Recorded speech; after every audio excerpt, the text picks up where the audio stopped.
This is the Rebel Scum Podcast. Available in video on YouTube and audio wherever you listen to your podcasts. Every week, Brock and James talk the latest rumors, news, and theories from a galaxy far, far away. Support us on Patreon for exclusive offers and join the Star Wars discussion. Patreon.com/Rebel Scum Podcast. Here are your hosts, Brock and James. You're always scum. Rebel scum. Waboom. Rebel Scum Podcast. I'm Brock. This is James. Woo. I sing my name now. Woo woo. Sing it. Woo woo. Episode 301. James, what are we talking about today? I woke up today and I do what I think everybody does. The only thing that I think Facebook is used for nowadays is seeing my memories from what happened years ago. I don't use it for anything else really. And I went on and I checked memories and I noticed that it was 4 years ago. It's November 12th. It's my sister's birthday. November 12th. 4 years ago today, I had a Donald Duck avatar. And that avatar has not changed whatsoever on my account.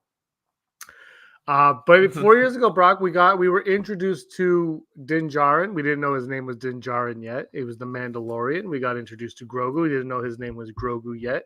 He's Baby Yoda. So it's crazy that it's been 4 years, but also when you think about it, it's kind of not crazy because we've had 3 seasons of the show, which isn't really bad. Yeah, that's in 4 years, not terrible. And there was a pandemic in the middle of it. Yeah, and they finished season 2 in that pandemic, I believe. Yeah, that's right. Wow, 4 years already for Disney Plus. That's kind of whoa. I have a question for you. Do you find in those 4 years you pay? I think you pay whatever annually, monthly, whatever, doesn't matter. Have you found it to be of value in 4 years? Yeah. Oh, absolutely. I mean, obviously, we love it because we do a Star Wars podcast, and that's exclusively where we're getting our Star Wars content. But I love it because I'm a Marvel person. I love it because I'm a Pixar person, and Disney. I'm always in. It's got a lot of cool stuff on there. Like in Canada, we have Star instead of Hulu, which I don't think we get exactly the same amount of content as Hulu does, but it's good too. I mean, I remember when it came out, I was like, let's watch Gone in 60 Seconds. I haven't watched this in 10 years. But I think Disney Plus has become my favorite streaming platform, and it's the one that I'm like, yeah, no, I'll get rid of this last if I have to start getting rid of streamers. So I haven't watched the Marvel stuff. I've watched a few of it. Watch obviously all the Star Wars stuff, so that's where I get my value with Disney Plus is the Star Wars, and I like a lot of the old. I grew up with a lot of the old cartoons, and when I mean old, I don't mean like Beauty and the Beast and Aladdin. I mean like the Donald Duck shorts and Mickey Mouse shorts that were before I was born, like the Goofy learning, the how to ski with Goofy, like those kind of shorts. I grew up with those. I remember going to my cousin's house before walking to school, and they had the Disney Channel back, and we would watch those before. It's just, so I like going back and watching those types of things. But the Star Wars stuff is really why I'm there, and I think mostly they've hit. I believe they've hit. They have, I think there's been some stumbling blocks, I guess, with it, but they've punched in 4 years. The part of what kind of blew my mind, Brock, with the 4 years was that we got 3 seasons of Mandalorian, a season of Andor with another one on the way, a season of Obi-Wan Kenobi, a season of Ahsoka, Book of Boba. We got stuff shoved at us like crazy, and all of this happened. And Disney Plus started a month before The Force Awakens came out. So we haven't had a movie basically since Disney Plus happened, but we've got so much Star Wars material. I'm not calling it content. That's lame. But we got so much Star Wars material that's I want to go back to the movie theater to watch it, but they've also kind of they've done as well on Disney Plus with the Star Wars stuff.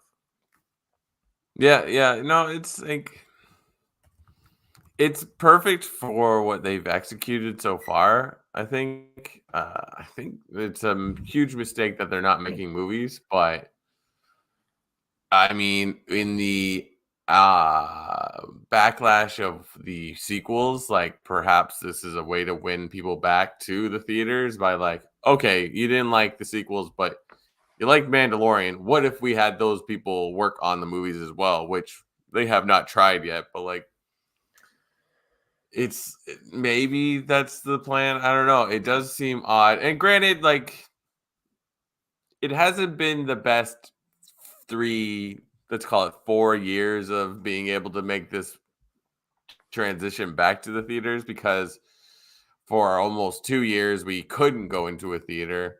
And now the last 6 months or so, no one was writing or acting. So it's like Yeah, now they got that's everything's true. delayed. You know, like we talk about is like whenever we go back to Stranger Things, it's like they're gonna be full grown adults and it's gonna be weird. Like The other thing that happened too is Guardians of the Galaxy 3 aside, the Marvel movies haven't been doing phenomenal in the theater. And it's almost, because people are like superhero fatigue, which could be real, might not be, whatever, who cares? But it could be like the big blockbuster fatigue. Like I'm going to go see a big blockbuster.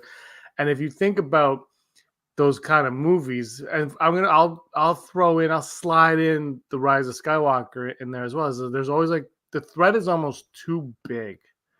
It's almost like everything is too big now. It's like, oh boy, who's going to destroy the world? And are people like it's not just what I'm saying is maybe it's not just superheroes.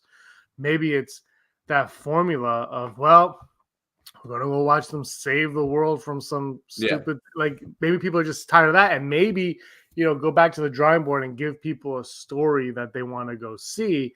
And obviously, I mean, obviously they're not going to go. People aren't going to go to the theater to watch, the Sidewalks of New York type of movies anymore. But like maybe go back to, the day, Iron Man 1, Captain America, like those movies where they're big, but they're kind of small, self-contained, not self.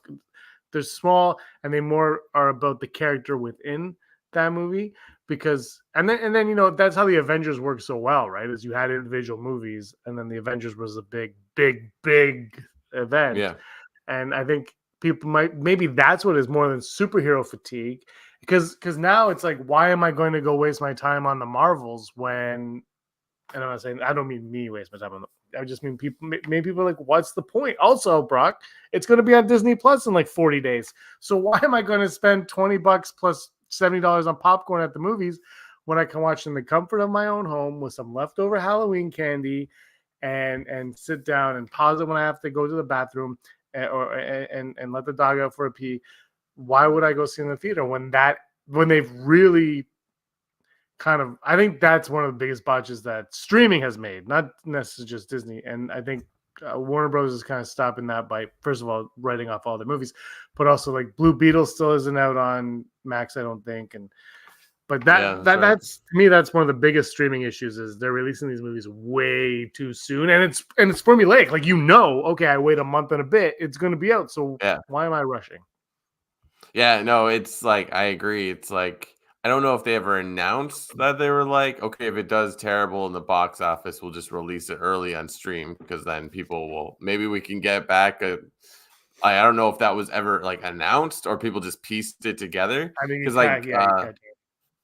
Because Haunting in Venice, like that came out late August, early September, and was on streaming like 2 weeks ago.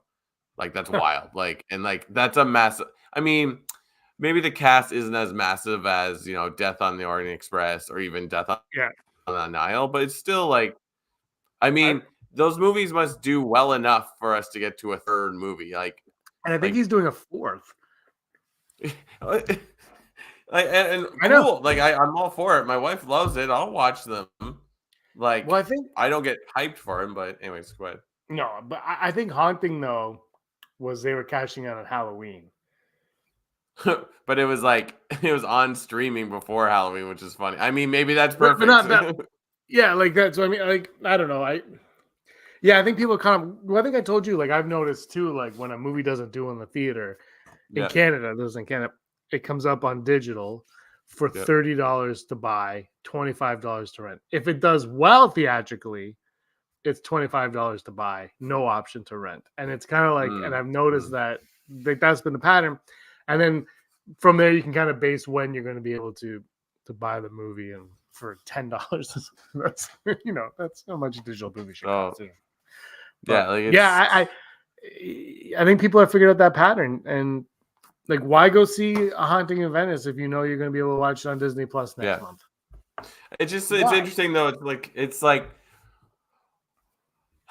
It's like there must be some interest in going back to the theater, because look what happened with Barbenheimer, where it's just like these two movies that are like, I don't know if you want to call them blockbusters, but it's just like this whole like, I don't know what would you call what that was. It's like this like That was one, yeah, like so I don't know how you felt, but when they were both announced to be on the same day, I was always like, why? This is so stupid. Like, why? yeah. I thought it was dumb. I thought one would move, but neither one of them would move. But instead of going, something genius happened, and I think it was Tom Cruise, because the internet kind of went crazy with it. But like what happened though was, instead of going head to head and being like, come see Barbie, screw Oppenheimer, like instead of that kind of, they were like Tom Cruise is like, I got tickets for both opening night, and everybody, and then all of a sudden, like Margot Robbie and Greta Gerwig, like, we got tickets for. And for some reason, it became this like cultural phenomenon that like you felt like you had, like if you weren't part of it, you weren't in the cool kids group, the cool group, like. I don't know if that will ever be replicated again, because Christopher Nolan said that Oppenheimer exceeded their expectations. Yeah, because of Bart, like it was like because of that whole thing. I think both of them. I mean, I don't know. Barbie is such a well-known IP, and it looked like, the thing is, when you looked at the movie never appealed. I haven't seen it, but it didn't appeal to me. But when I looked at it, I'm like, oh, this is what my sisters play with. Like, this is Barbie. I get it. Yeah. It's like Mario Brothers for me, right? I'm like, this is Mario Brothers. Like they did that. So I don't know what that would have done, but I think those two movies propelled each other probably more than they would have, especially Oppenheimer. Because I guarantee you, some of the people that went to go see a 3+ hour movie like that were never going to go see that movie ever.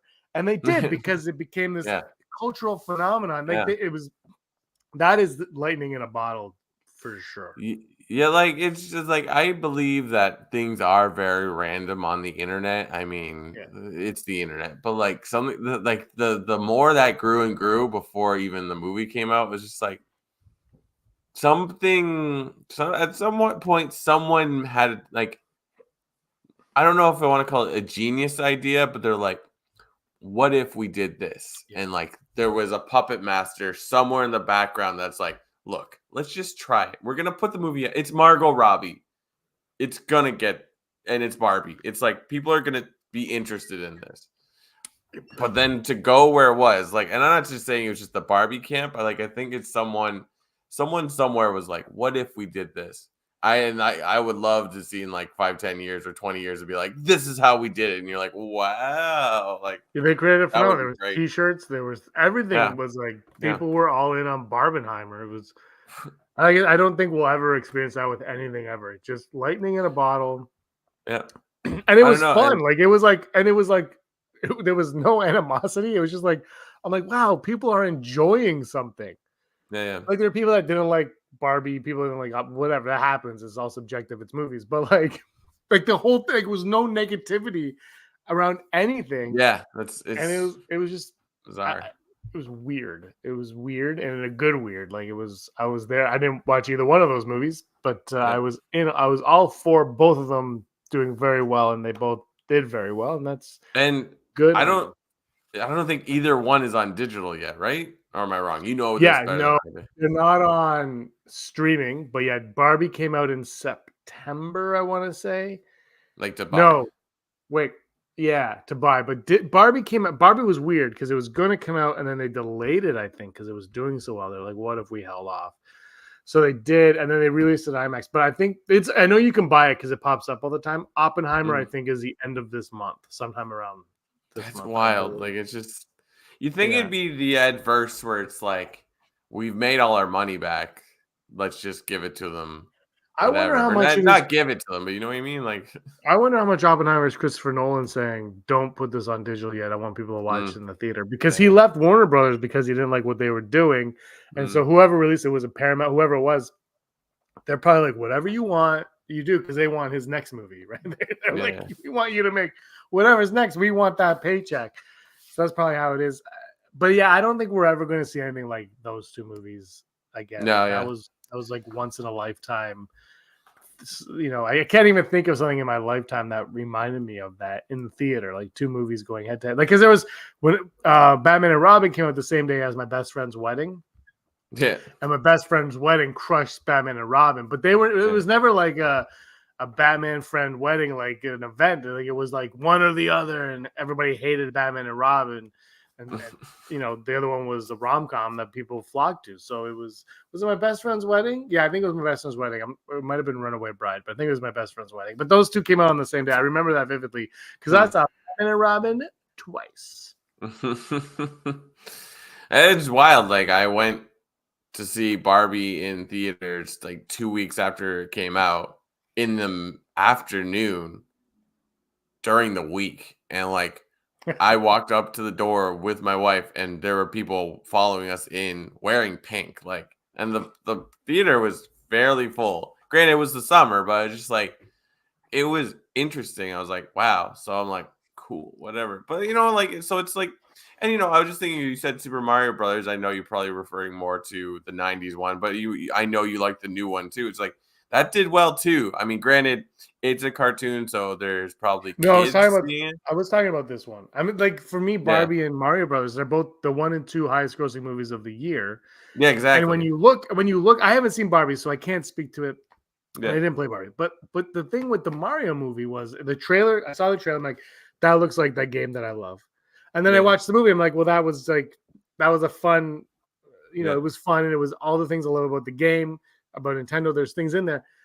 And Barbie, like, from an outside looking in, that's what it looked like to me. And so the fact that those two made so much money is not that shocking when you make something for an audience that is what the audience wants. They're going to go see what you're delivering, right?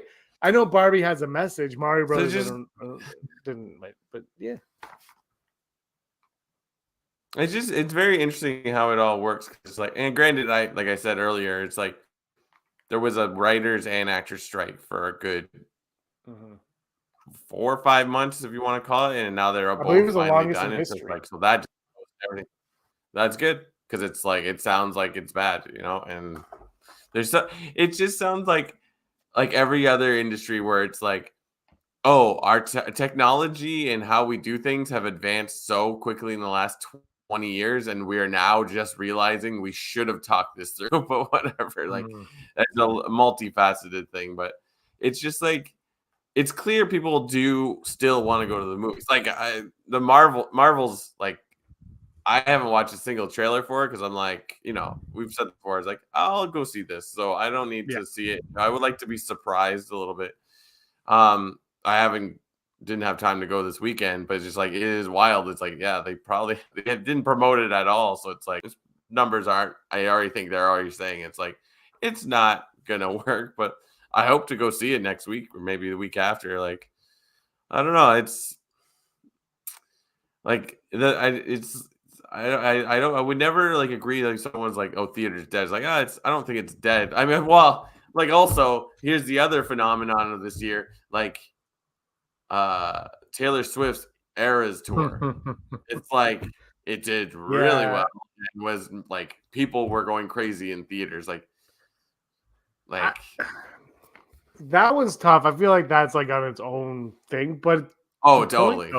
But again, though, put something that people, I mean, yeah, Taylor Swift's different, but put something that people want to see in the theater, and people are going to go see it. Yeah. And deliver on it. And honestly, I think Ant-Man 3 was something that people would have wanted to see, but it didn't do very well because I haven't seen it, but I hear, it under delivered. Like people were underwhelmed by it. It was too much of this. And for me, like the thing with Ant-Man is I saw Ant-Man 1 with you in the theater. And I was like, yeah, whatever. I knew nothing. I didn't really care. And I was like, that was awesome. And then Ant-Man 2, Yeah. I was like, I don't really care. And then I watched it, I was like, that was awesome. But it's the third one does not interest me so much. When I look at it, I'm like, but it doesn't look like it's following the first two that tricked me into like I was like, I didn't think I was gonna like them as much, and I did, and the same kind of felt like Multiverse of Madness. I'm like, but it's not really a sequel to Doctor Strange, it's a sequel to WandaVision. And I think people are growing tired of this and that, and you just make a good. Honestly, I really feel this with Star Wars, especially, just make a good movie. Don't worry about the next one. Worry about this one. Make a good movie that worries about this one, and people will come along for the ride. And then because that's what A New Hope was, right? It was like, let's worry about this one. And then when you have that one, then you can do the next one. And then the next one, you can be, let's worry about this one, but let's lead into, because I also feel, I don't know about you, Brock, but I think I saw a leak for the post-credit scene of the Marvels. I won't say what it is. I don't know if it's true or not, because whatever.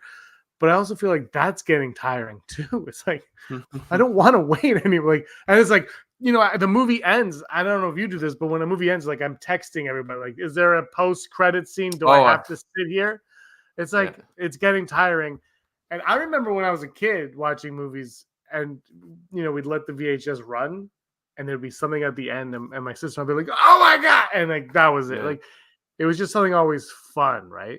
Now it's like you have to stay for the end, otherwise you're not gonna know what's happening next. Why? Why do I have to do that?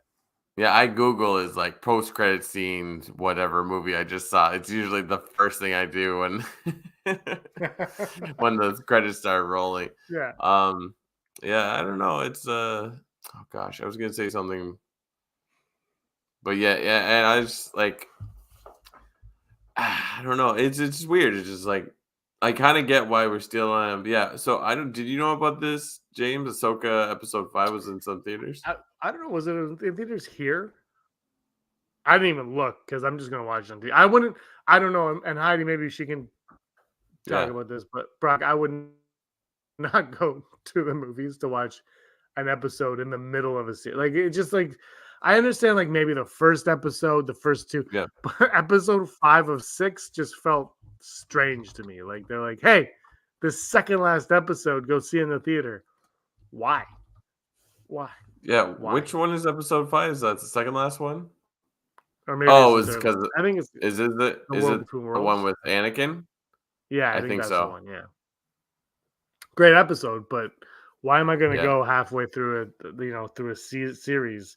Yeah, it is to watch something with no ending. It's like I don't know. I don't know. Not my cup of tea. But if you went to it, more power to you. I wouldn't hate it. I didn't know anything about it. I guess it would be fine. I assume they said come see this episode in the theater before it actually released. So that's kind of fun. But I think you're right. It should have been maybe the premiere or the finale. Or show the last couple episodes. Yeah. But it's just like, how much do you pay to go see a 22-minute movie? Oh, it was free. It was free. Okay. Well, I would have done that. I probably would have done that. Okay. But it's like, it's like that episode was probably one of the more exciting episodes in the season. Like, I think I would have been kind of, well, I mean, yeah, if it's free, it's free. But like, if it was like, what was I gonna say? It's just like if it was the last episode and then you maybe paid $10 for it and then it was the episode it was, I'd be like, well, that was fun because I like to do Star Wars things and I try to stay positive, but it's like it was lackluster at best. No, I don't know. Like some of these shows, like especially Ahsoka, the visually like stunning. So maybe it would be cool to see it on an IMAX or just a large screen in general. So Yeah, it'd be fun. But like you said, you know what it reminded me of when you said if we watched that finale, we paid money to watch that finale, is when we paid like $40 a ticket to go see The Last Jedi. And all we got was like that 3-minute John Williams Well, documentary yeah. and like some tickets and like this like 2 kernels of popcorn. Remember that? That was like, I think that honestly, my dad hates The Last Jedi so much because of that, because we paid so much money and we got kind of shit. It was kind of crap what we got for the amount of money we got. It was, Yeah. and we saw it like a half hour early, which Yeah. I can't even think of that. I don't even remember that, but I remember that they did it, but I just can't even remember what happened. I remember the tickets came out and they were $40, and I was like, oh my gosh! But there was no other like tickets yet. Like everybody in the world was getting tickets for this movie, but Canada was like, nah, not yet. And so I remember I messaged you and like everybody we went with, like, are you guys good with? I don't know if it was 40. Was it 40 or was it? It was around 40. I don't know. Everybody was okay with it. Like everybody was like, let's do it. And I was like, all right, I'm in. Like I'm with you. Like I'm in. Let's do it. And we did it. And man, I just remember the popcorn was like that big. And then we got some oversized Topps trading cards. I was like, this was. Oh yeah, exactly. Yeah. That's how memorable that was. Yeah, Scarab's here, right? And those cards were cool. Like they were, but forgettable. Like the John Williams thing was fine, but so short. It was like, well, great. Yeah, awesome. You want to go to the odds? Let's do it. Wait, we can't do it. Okay, we can do it. Hold on. Let's go to the odds. Probability of successfully navigating an asteroid field is approximately 3,720 to 1. Never tell me the odds. Never. And there we got our good friend Din and Kuill. Never tell me the odds. Brought to you, me, and everyone in the vicinity by patreon.com/Rebel Scum Podcast. If you like what we do and you want us to do it more, heck, for an extra $1, we will make sure that Kathleen Kennedy gets fired. But if for you to do that, you have to head down to patreon.com/Rebel Scum Podcast. What is anyone gonna do when she's actually out of whether she gets fired or retires? Like what is YouTube going to do? Has she ever been on like podcasts or anything like that? She just does like actual media. Like it's like that should be our clickbait. It's like Kathleen Kennedy fired, a first official interview on this podcast. She just becomes our third co-host. Could you imagine?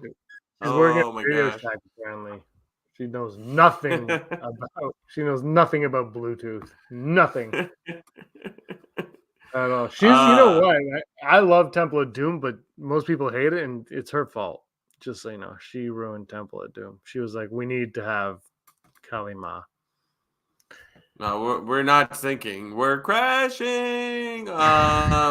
Anyways, support us at Patreon. That was her line. She wrote that line. That's one of my favorite lines. Patreon.com/Rebel Scum Podcast and support us any way you can and become one of the lovely few that we greatly appreciate, think that they're awesome. And those people are Heidi Feder, executive producer, Barry Brophy, Dennis Allen, Randy Kenobi, Mary Kristen Aton, Dale Erdman, Jeff Wilson, Phil Staniforth, Rez, Scott D, Josh Price, Matt W, Frank Perkins, Neil Lowry, Cosmic Girl 02, Gleek Play 1, Den of Nerds, Disney Desi, Charlotte, and Ron Presack. Thank you for your support, everybody. Thank you for your support. Thank you. Brock, are you decorated for Christmas yet? Are you fully decorated? No. And I'm like, I'm not. We haven't decorated inside yet. My first main concern is getting lights up outside, and I'm like, ooh, it's getting cold, and it's Diwali today too. So I was like, I should have put it up. Like a lot of I have a lot of Diwali celebrators on my road. I remember last year. The fireworks were just going off a little while ago, but that's it's the festival of lights, and a lot of people put lights up early. I'm like, hey, I should put it up. Be like, yeah, turn it on for that night, and be like, woo. But anyways, not that I celebrate Diwali, but like, no, I have not done any Christmas stuff. Yeah. So I don't hopefully either. maybe this week. I actually, It's crazy. I don't have anything up either. People complain like I wait for December 1st. I'm like, that's fine. That's fine. Yeah. The older you get, time flies by. So I start listening to Christmas music in December, and I stop the next December, and I just When like 365.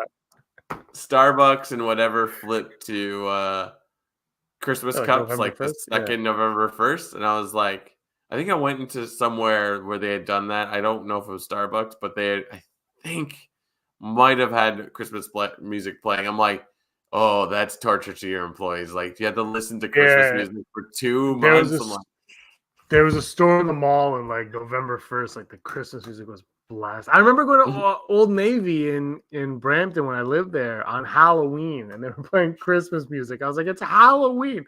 Just like give us the day. What? But yeah, for us, we do Remembrance Day on the 11th of November.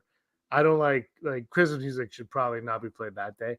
It just, but I mean, I don't really care when people do anything. Just yeah. I was like Boxing Day, December 26th is when I start listening to Christmas music for the next year. I just go. Never Tell Me the Odds. Thank you so much, Patreon, for all of your support. Our first odd, a Star Wars movie coming to Disney Plus. Are we ever going to see a Star Wars movie in Disney Plus? Heidi's saying the 23rd is Thanksgiving in the U.S., which is when the season starts in the U.S. Yeah, but I've been seeing TikToks that they're saying I don't care about Thanksgiving anymore. Thanksgiving is it bigger than Christmas though? Like I think like people love it. Not here. Here it's like a Monday. Never Tell Me the Odds. A Star Wars movie coming to Disney Plus in a certain time frame or just ever.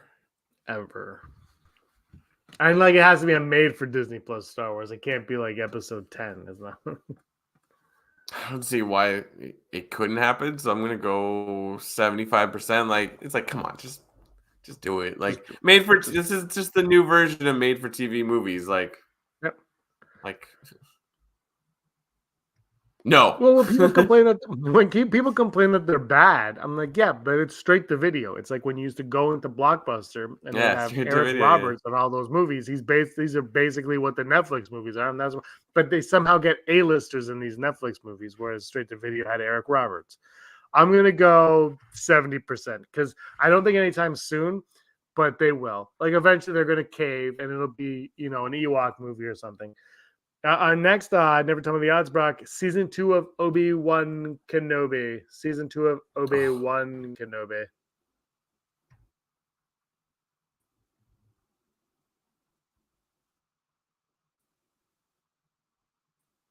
Did you answer? Brock?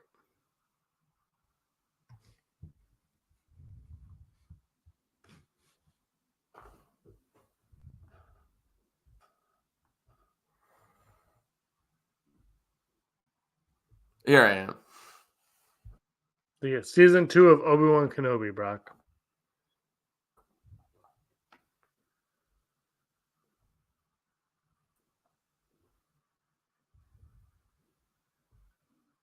I'm going to go ahead and answer this one, and I'm going to go 37.8%.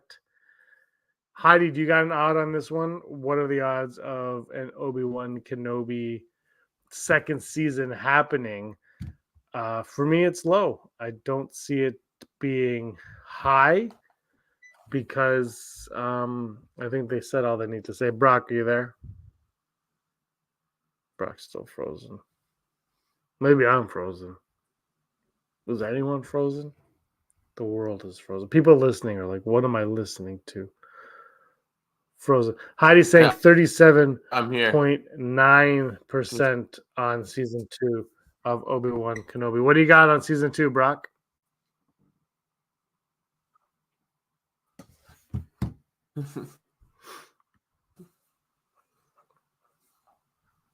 What do you got for season 2, Obi-Wan Kenobi? We'll say it one more time. Season 2 of Obi-Wan Kenobi, what are your odds? I'm gonna go 20% because it's just like at this point, if we're not gonna make it, if you're not gonna announce it that quickly, like, come on. I've heard that a season 2 of Ahsoka is going to get announced, and they need to because that ending without a season 2 is useless. All right, and our final ad today, a new holiday special on Disney Plus at some point in time. Brock, we're going to get a new holiday special on Disney Plus any point in time. And it doesn't have to be Life Day. It could be any holiday. It could be the Easter Star Wars special. Are we going to get a holiday special of some sort on Disney Plus? No, because I think, talking about lightning in a bottle like that, was it 1980s? When do they when is the 80s? Or no, it's between, so it's late 70s that the holiday special comes out, correct? Yeah.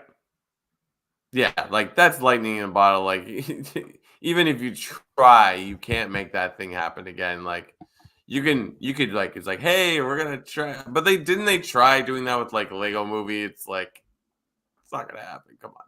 So I'm gonna go like 5%. All right. I'm going to go 11. I don't think it's possible either. I'm going to be a little bit more optimistic than you because I can. This Friday coming up, Brock, is Life Day. It is the 45th Life Day we've ever had coming up. Those are our odds. Let us know what your odds are in the comments below. We're going over to our other topic called Top 5 right now. I'm writing my Top 5 as we speak. Top 5 moments from the first 4 years of Disney Plus. Mostly stick with Star Wars on this one. I guess I should have put that in there, but it's top 5 moments of Star Wars on Disney Plus. My number 5, Brock, is the Obi-Wan Kenobi versus Vader rematch that we got. It was so much fun, really cool, and we got it. So there we go. My number 5 is gonna be sort of like all over the place, but it is Star Wars. Like what they do with like Disney Plus with like these shorts, like Simpsons does it a lot, which Simpsons did have a Star Wars crossover, but like the Star Wars biomes, which was just like, hey, look at this cool thing. Just like we made here. It's a screensaver that moves for Star Wars. It's like those small things that maybe take 5 minutes of your time, like being able to see the Forces of Destiny or what's the YouTube Star Wars one where it's all female characters? That's all there. Like, even like the behind the scenes that they did for Mandalorian, all that little extra stuff, which would have been like DVD extras back in the day. Having that on there is cool. Like Netflix and Prime don't really do something like that. I'm not saying they do not, but like Disney Plus really embraces that, so I love it. Yeah, you're absolutely right. My number 4 is the tease for the Book of Boba Fett at the end of Mandalorian season 2. That was, no one saw that coming. They did that BS announcement where they announced all the stuff that is never going to come into fruition. But then like all of a sudden like that came and like, what is this? And whatever you think of Book of Boba Fett aside, the tease was done perfectly. It was phenomenal. My number 4, I want to say like just building the volume to make these shows, but I'll get more specific in like they brought Luke back, and as much as like we're like that's not Luke, that's not even Mark Hamill's body. Like it's just like that looked good, and like I like so the CG of it looks really really good. It gets really good in Book of Boba Fett. But just like it works in the whole thing of like I forget that when they're shooting the volume outside of like Andor was all outside or whatever, but like more or less.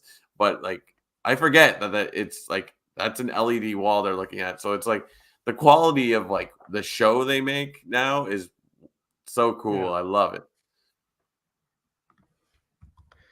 Yeah, no, the volume, gets flack now because we've been trained to notice it, but what they're able to do now more and more, that's the future.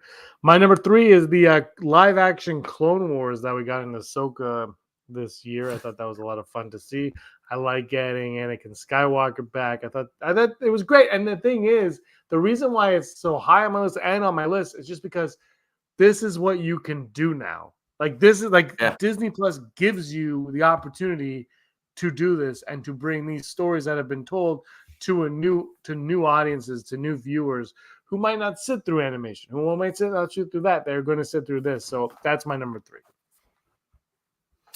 My number 3 is similar, but basically the same thing. Mine was just like, wow, they really brought the Rebels characters to life in this series. Like, I mean, do you give me Chopper in live action? And it doesn't have to be just Ahsoka, like Zeb in the 3rd season of Mandalorian. You're like, it's like, this is so good. And I know Kanan isn't in any live action, but seeing a younger version of him in Bad Batch is like, yo, I mean, it just means Filoni's in charge, so he gets to bring his toys to the sandbox. But like, just that is just great, and that's not new. Like Star Wars is like always let's drop, but like, it's like the next level of like, what can we pull out of what we would call expanded universe at this point.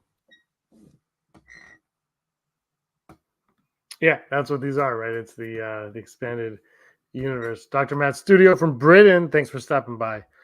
It's like, I don't know what time it is. 6 hours. What's 6 hours from now? 3? Yeah. 4? 4 a.m. Oh my gosh.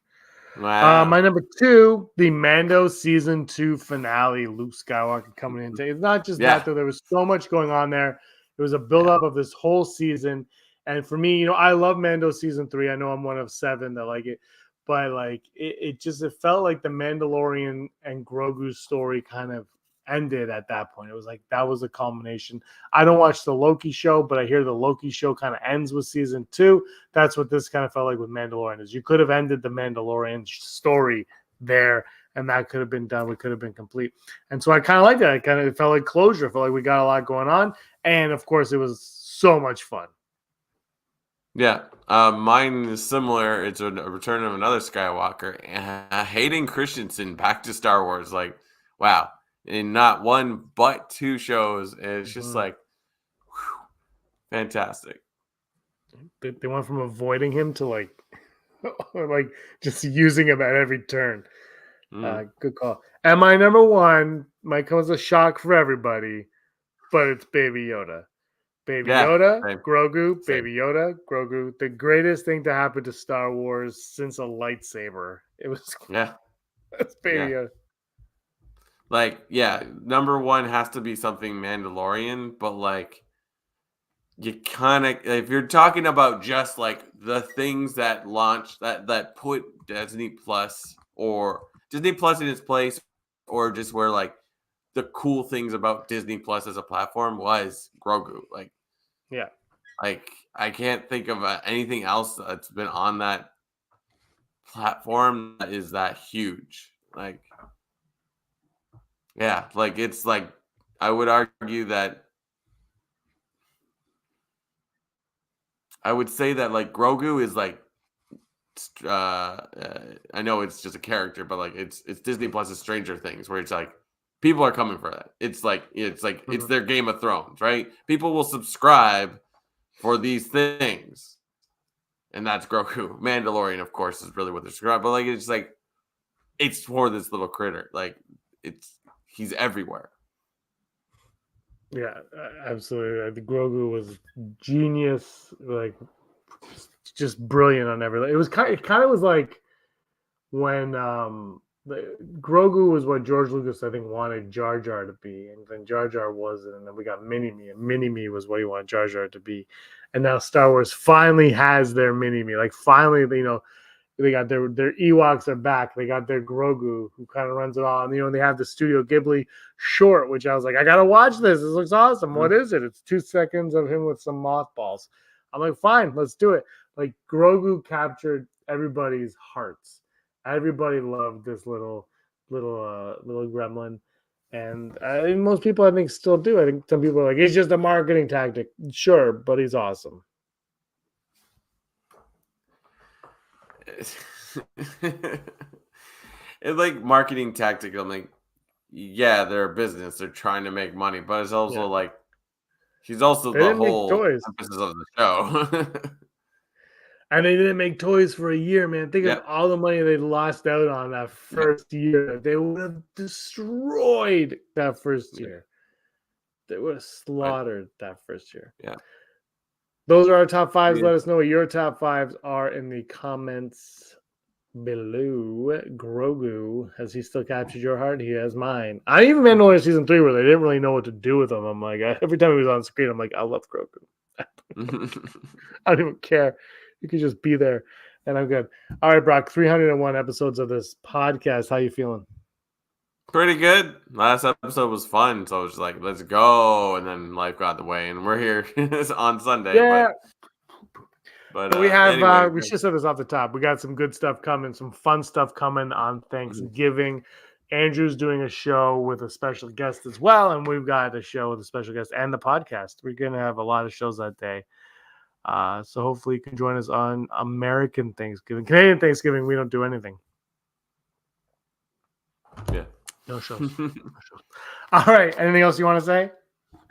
Happy Diwali to anyone listening that celebrates that. And happy soon to be Thanksgiving for all our American friends.